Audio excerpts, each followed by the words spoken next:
귀한 찬양 감사드립니다. 우리 농천교회도 김용근 장로님이 화백이시지만 우리 그림을 그리시는 한 화가가 세상에서 가장 아름다운 모습을 화폭에 담기 위해서 먼 여행을 떠났습니다. 그는 전쟁에서 승리하고 돌아오는 개선 장군의 모습을 화폭에 담았습니다. 그런가 하면 젊은 남녀가 공원 잔디에서 사랑을 속삭이며 즐기는 모습을 또한 그렸습니다. 하지만 그의 마음에는 무엇인가 조금 부족함을 느꼈습니다. 화가는 다시 천진난만하게 뛰노는 어린아이들의 모습과 즐겁게 추수하고 있는 중년 부부의 모습도 화폭에 담았습니다. 하지만 여전히 그의 마음에 들지 않았습니다. 그렇게 하기를 여러 날 반복하며 계속했지만 마음에 드는 그림을 그리지 못한 화가는 허탈한 마음으로 가족이 있는 집으로 돌아오게 됩니다. 집에 가까이 오자 창틈 사이로 희미한 불빛이 새어 나왔습니다. 그는 창가에 가까이 가서 집안을 들여다보았더니 앞치마를 걸친 아내가 사랑하는 두 자녀와 함께 식탁에 앉아 하나님께 감사의 기도를 드리고 있었습니다. 아무런 근심이나 염려도 없이 맑고 평온한 모습으로 자녀들과 함께 음식을 나누고 있는 아내를 본 순간 세상에서 가장 아름답고 행복한 곳은 바로 내가 거하는 집이요 가정이구나 하는 것을 깨닫게 되었다고 합니다.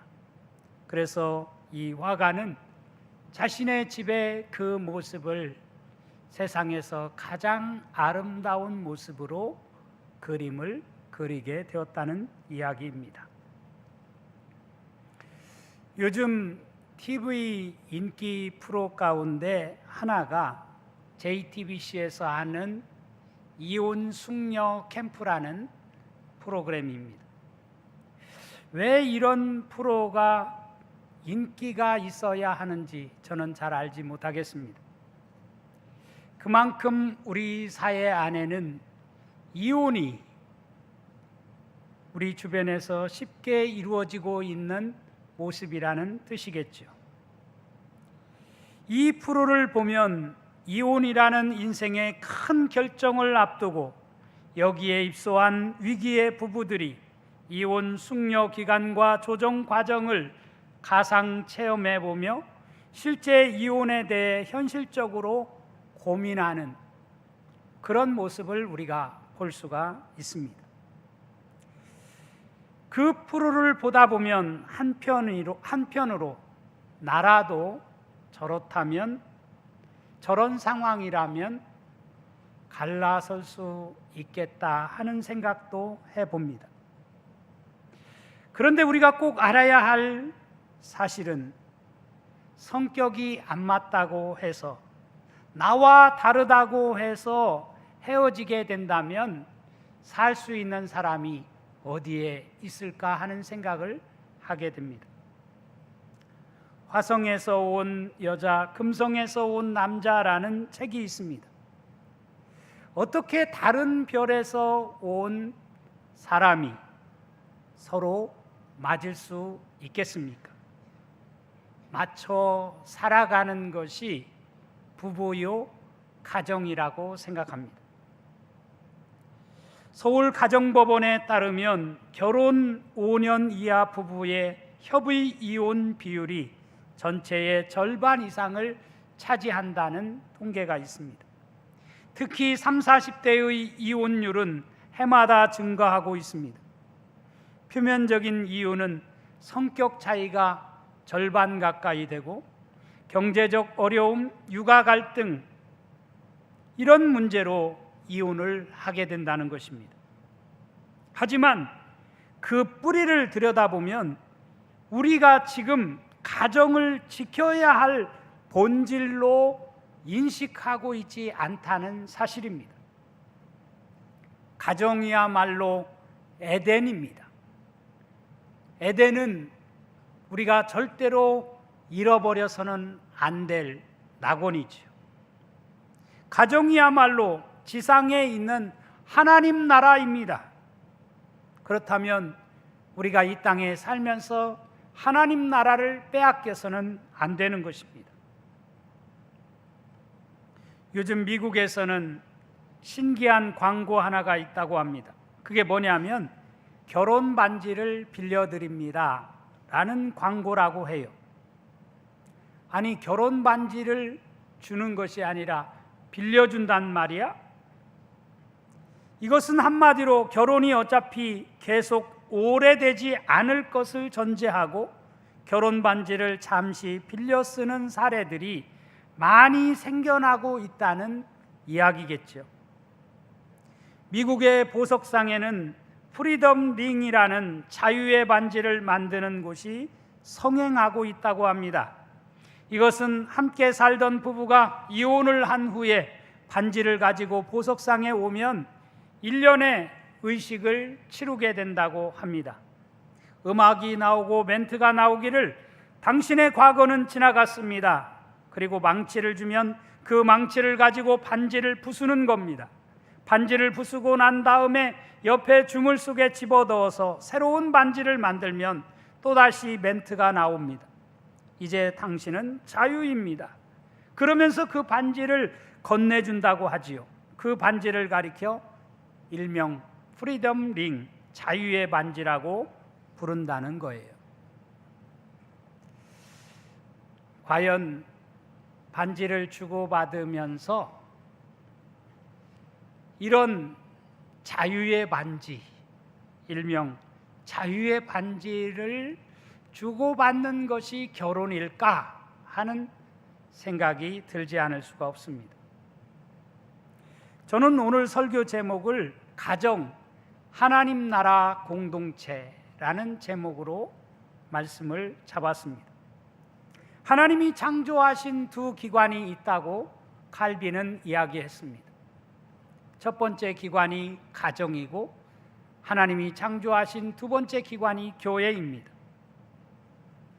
오늘 본문은 예수께서 어떻게 하면 하나님께서 세워주신 우리 가정을 잘 지켜갈 것인지에 대해 우리에게 말씀해 주고 있습니다. 예수님은 지금까지 주로 가버나움에서 활동하시다가 이제 가버나움을 떠나 유대 지경과 요단강 건너편 베레아 지방으로 가셨습니다. 오늘 10장부터 이야기가 바로 유대 지경에서 일어난 사건들을 말하고 있습니다. 1절에 이렇게 말씀하고 있죠. 예수께서 거기서 떠나 유대 지경과 요단강 건너편으로 가시니 무리가 다시 모여들거늘 예수께서 다시 전례대로 가르치시더니. 여기 유대 지경은 베레아 지역을 가리킨다고 할 수 있습니다. 거기는 헤롯 안티파스의 관할 지역입니다. 우리가 잘 알다시피 헤롯 안티파스는 그의 동생인 빌립의 아내 헤로디아를 가로채서 결혼한 그런 장본인입니다. 그야말로 동생의 아내와 눈이 맞아서 불의와 불법으로 결혼한 사람입니다. 그런 사람이 통치하던 그 도시에 가서 오늘 말씀을 하신 것이죠. 세례 요한이 앞서 이를 지적하였다가 결국 그가 죽고 말았습니다.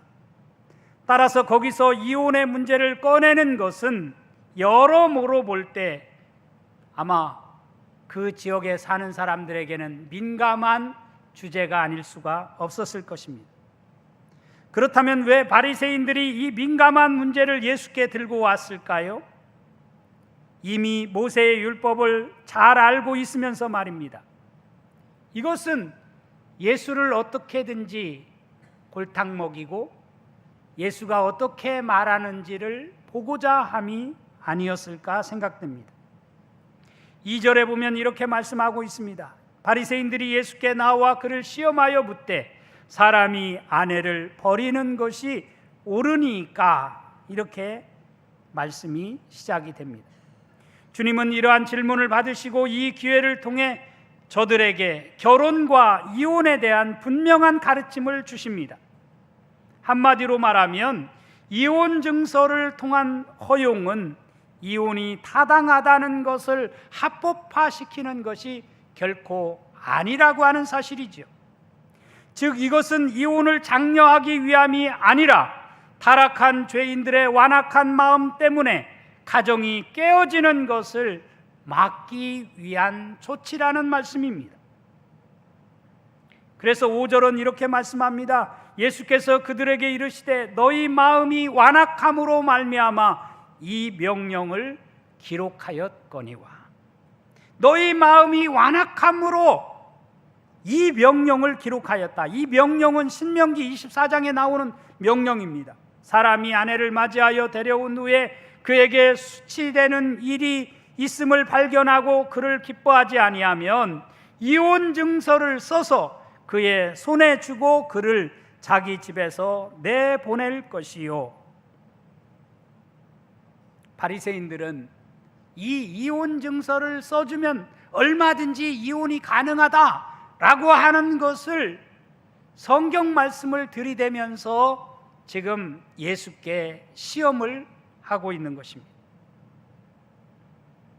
우리 주님은 이런 저들의 속셈을 다 아시고 모세의 율법을 사문화시키지 않고 또한 그들의 계략에 말려들지 않으면서 결혼에 대한 말씀을 분명히 가르치고 있는 것입니다. 우리 주님은 창세기에 나온 말씀을 가지고 결혼의 원리를 말씀해 주셨어요. 창세기 2장 24절에 보면 이러므로 남자가 부모를 떠나 그의 아내와 합하여 둘이 한 몸을 이룰지로다 라고 말씀을 하십니다. 이 말씀의 근거에서 오늘 본문 6절에서 9절에 있는 말씀을 하십니다. 우리 6절에서 9절 말씀 같이 한번 읽겠습니다. 시작.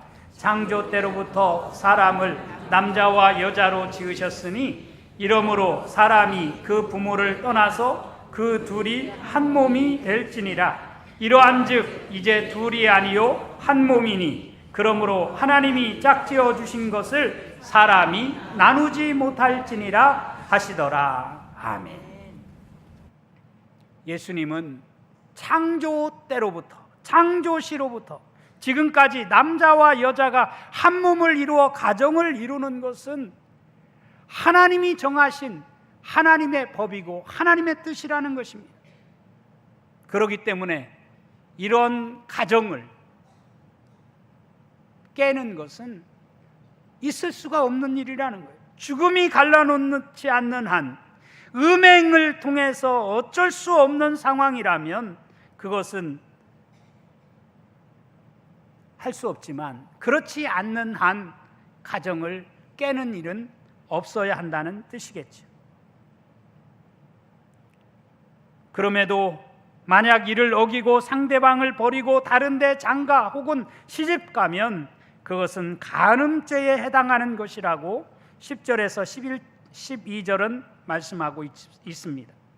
집에서 제자들이 다시 이 일을 물으니 이르시되 누구든지 그 아내를 버리고 다른 데에 장가드는 자는 본처에게 간음을 행하며 또 아내가 남편을 버리고 다른 데로 시집가면 간음을 행함이니라. 그러니까 절대로 부부가 갈라서는 일은 있어서는 안 된다라고 하는 것을 분명하게 가르치고 있는 것입니다. 성격이 안 맞아서 내가 원하는 것을 이루지 못해서 이유가 되지 않는다는 거죠. 하나님이 짝지어 주신 것을 사람이 임의로 나눌 수 없다라고 하는 것을 분명히 말씀해 주고 있습니다. 이것이 모세율법이 주어지기 이전에 에덴에서 제정된 하나님의 법입니다. 그런데 이 법이 모세의 법을 빌미로 삼아 남자들의 합법적인 이혼의 도구가 되어버린 당시의 유대 사회를 향해서 경종을 울리는 말씀을 하셨습니다. 꽁 잡는 것이 매다라고 하는 식으로 어떤 올가미를 씌워서라도 주님을 올무에 빠뜨리겠다는 바리새인들의 못된 심보가 드러나는 모습이라고 할 수 있습니다. 바리새인들은 시험을 목적으로 질문을 했지만, 그러나 우리 주님은 창조의 원리에 따라 결혼과 가정에 대한 분명한 원리를 설명해 주셨어요. 사랑하는 성도 여러분, 우리 농촌 가족들은 이런 주님의 말씀을 늘 마음속에 명심하고 살아가는 복된 여러분의 삶이 될 수 있기를 주님의 이름으로 축원합니다. 그래서 지상 천국을 맛보며 사는 우리 농촌의 모든 성도들의 삶이 될 수 있기를 주님의 이름으로 축원합니다.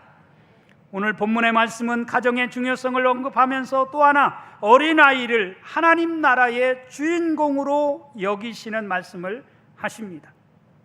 물론 오늘날에는 어린아이가 너무 귀하다 보니까 지나치리만큼 아이들 중심으로 생활하는 것도 사실입니다. 때로는 우리 아이들이 우상이 되는 경우도 많이 볼 수 있습니다. 그러나 예수님 당시 유대 사회에서는 그렇지가 않았어요. 어린아이는 사람의 숫자에도 들지 않을 만큼 무시당하고 천대받았던 것이 어린아이들입니다. 이런 현실 속에서 우리 주님은 제자들의 이런 행동에 분노를 발하십니다.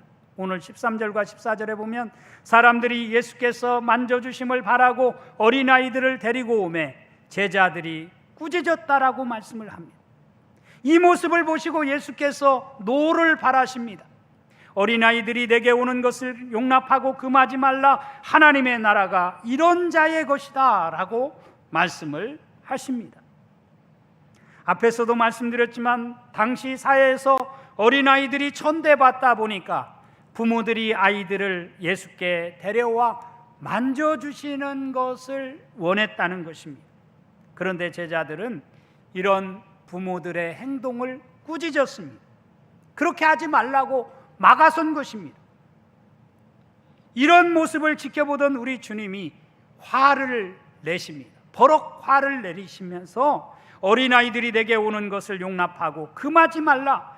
하나님 나라가 이런 자의 것이다 라고 말씀을 하십니다.